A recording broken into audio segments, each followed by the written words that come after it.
नमस्कार मित्रांनो, आज आपण पाहणार आहोत पुणे शहराजवळील एकविरा देवी आणि परिसरातील पावसाळ्यात फिरण्याची 5 ठिकाणे।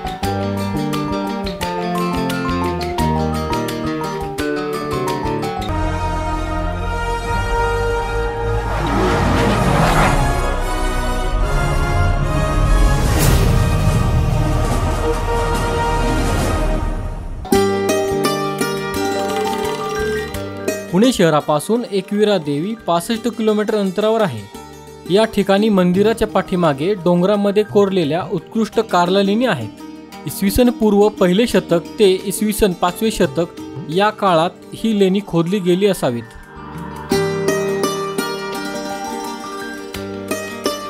भारत सरकारने या लेणीला दिनांक 26 मे इसवी सन 1909 रोजी महाराष्ट्रातील संरक्षित स्मारक म्हणून घोषित केले होते। एकविरा देवीचे सदर मंदिर डोंगरावर असून मंदिरात जाण्यासाठी बऱ्याच पायऱ्या चढून जावे लागते। कार्बन डेटिंगनुसार असे आढळले की या मंदिराची बांधणी 2 कालखंडात झाली आहे। इसवी सन पूर्व 2 शतक ते इसवी सन 2 शतक आणि 5 शतक ते 10 शतक। प्रामुख्याने आगरी कोळी समाजाचे लोक येथे देवीच्या पूजेसाठी येतात। हा परिसर पावसाळ्यात अत्यंत सुंदर दिसतो। या ठिकाणी काही प्रमाणात धबधबे देखील कोसळतात।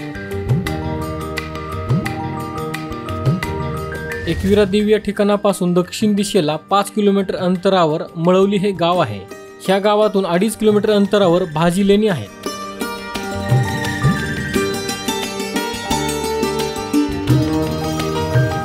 या लेण्यांना 26 मे इसवी सन 1909 रोजी महाराष्ट्रातील संरक्षित स्मारक म्हणून घोषित केले होते। येथे 22 लेण्या आहेत। इसवी सन पूर्व 2 शतकात भाजी लेणी कोरण्यास सुरुवात झाली होती। त्यानंतर 800 वर्षे म्हणजेच इसवी सन 6व्या शतकापर्यंत या लेण्यांची निर्मिती सुरू होती। जनतेच्या दानातून येथे विहार उभे राहिले असा येथील लेखांमध्ये उल्लेख आहे। चैत्यगृहाच्या दक्षिण दिशेला स्वच्छ पाण्याचे स्रोत आहेत।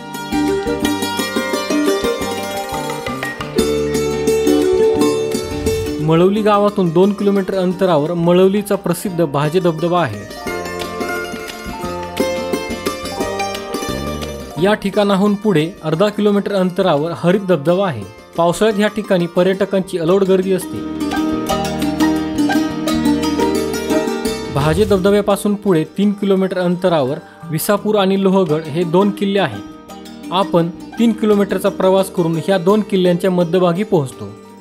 या ठिकाणाहून डाव्या बाजूला 1 किलोमीटरवर जाऊन विसापूर किल्ल्यावर जाता येते। तसेच ह्या ठिकाणाहून उजव्या बाजूला गेल्यावर लोहगड किल्ल्यावर जाता येते। हे 2 किल्ले पावसाळ्यात अत्यंत सुंदर दिसतात। अत्यंत विहंगम दृश्य या किल्ल्यांवरून दिसतात। विसापूर आणि लोहगड या किल्ल्यांवरून पवना धरणाच्या पाण्याचे अत्यंत सुंदर दृश्य दिसते। मित्रांनो, आपला मराठी नॉलेज वर्ल्ड हा चॅनल इंस्टाग्राम, टेलिग्राम आणि फेसबुक यावर देखील आहे। तिथे फॉलो करण्यासाठी डिस्क्रिप्शनची लिंक नक्की पहा।